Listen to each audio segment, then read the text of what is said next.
and terror don't go together. On terrorism itself, as I had said earlier, we are open to discussing the handing over to India of noted terrorists whose list was given to Pakistan some years ago. I would also like to underline that any bilateral discussion on Jammu and Kashmir will only be on the vacation of illegally occupied Indian territory by Pakistan. And on the question of Indus Waters Treaty, I am again repeating myself, it will remain in abeyance until Pakistan credibly and irrevocably abjures its support for cross-border terrorism. As the Prime Minister has said, water and blood cannot flow together. Trade and terror also cannot go together.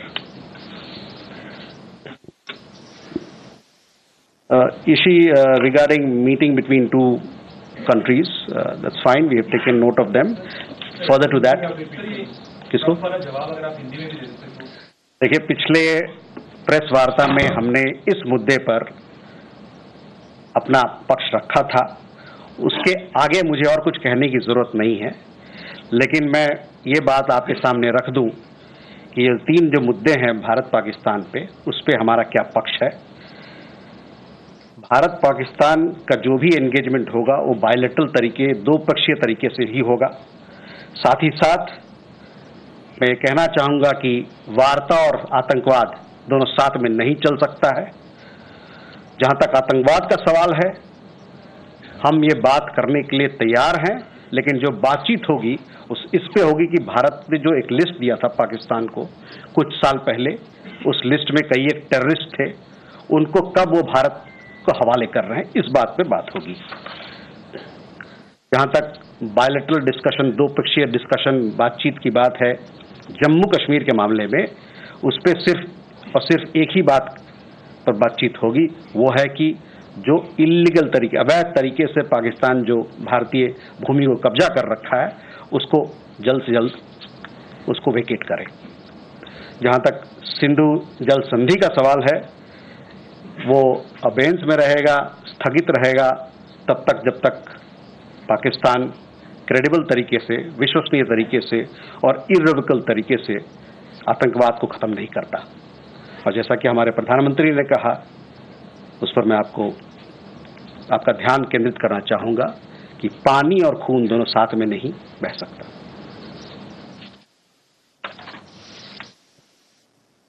Ishi, on your question regarding meetings of two foreign ministers of different countries, this is for them to decide what they have to do, how they have to engage.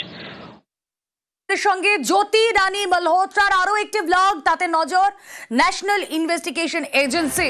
মুম্বাইয়ের লালবাগ, সেখানে জ্যোতি মালহোত্রার blog. দক্ষিণ মুম্বাইয়ে Ganesh চতুর্থীর blog. জ্যোতির সঙ্গে নীল shirt পরা এক যুবক, ছবিতে দেখছেন আপনারা. ব্লগে যুবককে নেভি জওয়ান বলে সম্বোধন জ্যোতির. দেখুন সেই ক্লিপিং. जो 7 दिन है उनमें तो मतलब आपको यहाँ पे पैर रखने की जगह भी बहुत मुश्किल होगी, और इसके साथ साथ यहाँ पे आपको ना पूरी सिक्योरिटी भी मिलेगी. मूर्तिकार स्वर्गीय दीनानाथ वेलिंग प्रवेश द्वार किसी महल से कम तो नहीं लग रहा है. मुंबईच्या राजा के दर्शन करने के लिए हम पहुंच चुके हैं अंदर. यहाँ पे काफी ज्यादा लाइन लगी हुई है, और मेरे पीछे आप खूबसूरती देख रहे हो, वो महाराजा छत्रपति शिवाजी जी का फोर्ट है, वो जहाँ पे उनका जन्म हुआ था. आप भी देख सकते हैं क्या आज का माहौल है. दर्शन खुले हैं, तो हम दर्शन करने के लिए बहुत उत्सुक है. आपको लेके चलते हैं, गणपति जी के भी दर्शन करवाते हैं. और यहाँ पे इतना टॉल गणपति जी का स्टैचू आपको देखने को मिलेगा. गणेश जी के दर्शन कर पाए. राजा यहाँ पे पहुंचे हैं, मुंबई का राजा के दर्शन करेंगे. ये देखो चीटिंग की इन्होंने, नेवी का कार्ड दिखा के जल्दी एंट्री. জ্যোতির আরো একটি ব্লগ, যে ক্লিপিং আপনাদেরকে দেখালাম. মুম্বাইয়ে গণেশ চতুর্থীর পুজো, আর সেখানে এক নেভি অফিসারের সঙ্গে তার কথা. দক্ষিণ মুম্বাইয়ের ছবি দেখাচ্ছি আপনাদের. কথা বলবো আমাদের প্রতিনিধি মৈত্রী ভট্টাচার্য রয়েছেন সঙ্গে. মৈত্রী, একেবারে এই যে নৌসেনা কর্মী তারই কিন্তু এখন খোঁজ চালাচ্ছে তদন্তকারীরা। তার কারণ এর আগে অলরেডি বেশ কিছু জিনিস এস্টাবলিশড হয়ে গিয়েছে যে এই জ্যোতি মুড়িদ কেটে গিয়ে সে এসপিওনাজের ট্রেনিং নিয়ে এসেছে, তাকে কমিশনে পাঠানো হয়েছিল, কিন্তু বেশ কিছু ক্রিটিক্যাল ইনফরমেশন কোথা থেকে পাচ্ছে সেই বিষয় নিয়ে কিন্তু বারবার প্রশ্ন ঘুরছিল এনআইএ সহ অন্যান্য তদন্তকারী সংস্থার। এবং সেখানেই এই নৌসেনা জওয়ানের যে ভিডিও ব্লগে দেখা যাচ্ছে এবং যেখানে একেবারে জ্যোতি রানী সে নিজে পরিচয় করাচ্ছে তাকে একজন নৌবাহিনীর কর্মী হিসেবে, সেই নীল টি শার্ট পরা যে নৌবাহিনীর কর্মী তাকেই কিন্তু এখন ট্র্যাক করার চেষ্টা করা হচ্ছে। তার কারণ এই ব্যক্তির থেকেই কোন রকম কোনো ভাইটাল ইনফরমেশন বেরিয়েছিল কিনা, কতদিনের পরিচয় ছিল, বা এই নৌবাহিনীর যে জওয়ান সে কোনোভাবে এই জ্যোতি রানীর হানি ট্র্যাপের মধ্যে পড়েছিল কিনা এবং সেই হানি ট্র্যাপে পড়ে অনেক ক্রিটিক্যাল ইনফরমেশন শেয়ার করে দিয়েছে কিনা জ্যোতিকে, সেই সমস্ত কিছু কিন্তু এবার দেখতে চাইছে তদন্তকারী সংস্থারা। বেশ, সঙ্গে থাকা বলছে।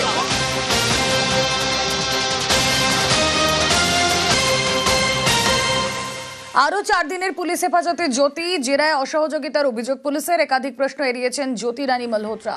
দাবি পুলিশের, ভারত পাক উত্তেজনার সময় এক বিদেশির সঙ্গে যোগাযোগ, ভারতীয় বংশোদ্ভূত একজনের সঙ্গে জ্যোতির কথা বলবো। এই বিষয়ে আর কি জানা যাচ্ছে? প্রতিনিধি মৈত্রেয়ী ভট্টাচার্য রয়েছেন সঙ্গে। মৈত্রেয়ী, দেখো, আজকে জ্যোতিকে যখন কোর্টে পেশ করা হয়েছে এবং তখনই কিন্তু হিসার পুলিশের তরফ থেকে জানানো হয়েছে যে জ্যোতির ক্ষেত্রে, জ্যোতির এই যে তদন্ত, সেক্ষেত্রে আরো কিছু জায়গা এখনো পর্যন্ত গ্যাপ রয়েছে। প্রাথমিকভাবে হিসার পুলিশের তরফ থেকে জানানো হয়েছে যে তদন্তে কোনো রকম সহযোগিতা, একাধিক প্রশ্ন এড়িয়ে যাচ্ছে এবং অসহযোগিতা করার চেষ্টা করছে জ্যোতি। এবং শুধু সেটাই নয়, জ্যোতির ক্ষেত্রে জ্যোতির ব্যাংক অ্যাকাউন্ট ডিটেলস, তার ফোন এবং তার ল্যাপটপের যে ফরেন্সিক রিপোর্ট, সেটা আসতে আরো দিন দুয়েক সময় লাগবে। ফলে সেই রিপোর্টগুলো আসার পর যেখানে যেখানে ব্লক করেছে জ্যোতিকে সেখানে তারা নিয়ে যেতে চায়। এবং শুধু সেটাই নয়, যখন ভারত পাকিস্তান টেনশন চলছে সেই পরিস্থিতিতে একজন ভারতীয় বংশোদ্ভূত পিআইওর সঙ্গেও দেখা করেছে জ্যোতি, এমন তথ্যই কিন্তু এসে পৌঁছেছে হিসার পুলিশের হাতে। সেই বিষয়গুলো জানানোর পরেই কিন্তু 4 দিনের আরো রিমান্ডে দেওয়া হয়েছে জ্যোতিকে। বেশ, দেখুন, এই সব নিয়ে যারা ইনভেস্টিগেটিং আধিকারিকরা রয়েছেন তারা কেন তৎপর হচ্ছেন, জিজ্ঞাসাবাদ চলছে। তার কারণ এদেশের তথ্য পাকিস্তানে পাচার হচ্ছে। আর শুধু কি জ্যোতি রানী মালহোত্রা নয়, এই তালিকাটা তো আরো দীর্ঘ। ভারত বিরোধী মানসিকতা খুঁজে খুঁজে মগজ ধোলাই করে কারা? আইএসআই। গোয়েন্দাদের তদন্তে এমনই চাঞ্চল্যকর তথ্য।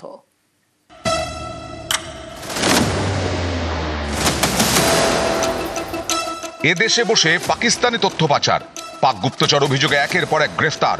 তদন্তে উঠে আসছে ধৃতদের সঙ্গে পাক গুপ্তচর সংস্থা আইএসআই এর যোগ। আইএসআই, ইন্টার সার্ভিসেস ইন্টেলিজেন্স, পাক গুপ্তচর সংস্থা, এরাই ফাঁদ পেতেছে ভারতে মানি ট্র্যাপ। টাকার টোপ দিয়ে এজেন্ট তৈরি করে, তাদের দিয়ে ভারত থেকে বিভিন্ন তথ্য পাকিস্তানে পাচার করায়। আইএসআই এর টার্গেটে ইনফ্লুয়েন্সাররা। ফাঁদ পাতার আগে নানাভাবে নজরদারি চালায় আইএসআই। রেস্তোরাঁ, ক্যাফেতে গোপন ক্যামেরা বসিয়ে চলে নজরদারি। সোশ্যাল মিডিয়া পোস্ট ফলো করে পাক এজেন্টরা। ভারত বিরোধী মানসিকতা পেলেই লুফে নেয়। ফ্রি ওয়াইফাই জোনে লগ ইন করার ডিভাইস হ্যাক করে তথ্য আদায় করে। চর তৈরি করতে মানি ট্র্যাপ দেওয়া হয়, মোটা টাকার টোপ, তারপরে চলে মগজ ধোলাই। প্রয়োজনে ব্ল্যাকমেল চালিয়ে আইএসআই এর কাজ করতে বাধ্য করা হয়। আইএসআই এর বিশেষ নজর কর্তারপুর করিডোরে। এখান থেকে 2019 সালে বিপিন সিং নামে এক পাকচরকে গ্রেফতার করা হয়। সম্প্রতি গ্রেফতার করা হয় দেবেন্দ্র সিং ধিলো নামে এক যুবককে। পলিটিক্যাল সায়েন্সের ছাত্র, মাস্টার্স করছে। দেবেন্দ্রকে জেরা করে পুলিশ জানতে পেরেছে এই কর্তারপুর করিডোর হয়েই সে পাকিস্তানে গিয়েছিল।